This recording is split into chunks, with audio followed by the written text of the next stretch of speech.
Russia, which stands by Nicolas Maduro in the ongoing Venezuelan political crisis, will use all available legal mechanisms to defend its interests in the Latin American country, in which Russian oil giant Rosneft has invested and extended loans to Venezuela's state oil firm in exchange for crude oil deliveries.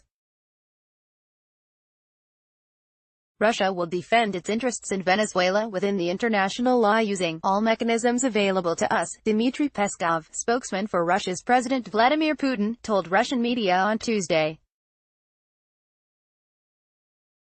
Russia has kept close ties with Maduro and has extended loans to Venezuela, including oil firm Rosneft lending money to Venezuela's state-held firm PDVSA. Rosneft has extended $6 billion of loans to PDVSA, which needs to be fully redeemed in crude oil supplies by the end of this year, according to US.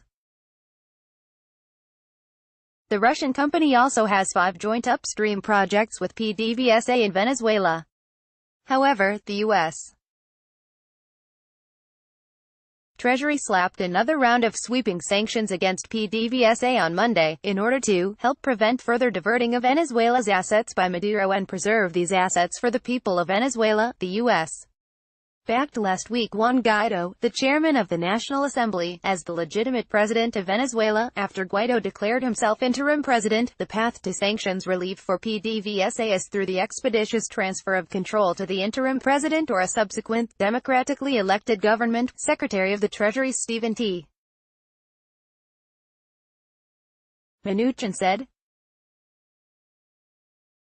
Related, the Venezuela benefit for Canadian oil producers is limited. The Kremlin considers the sanctions against PDVSA as illegal, a sign of unfair competition, and an attempt to interfere with Venezuela's internal affairs, Peskov said on Tuesday.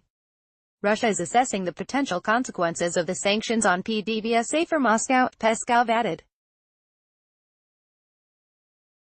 According to analysts briefed by Platts, whatever the outcome of Venezuela's political impasse, Rosneft won't be cut off from Venezuelan oil assets, as oil is pretty much the only hard currency revenue the country can get.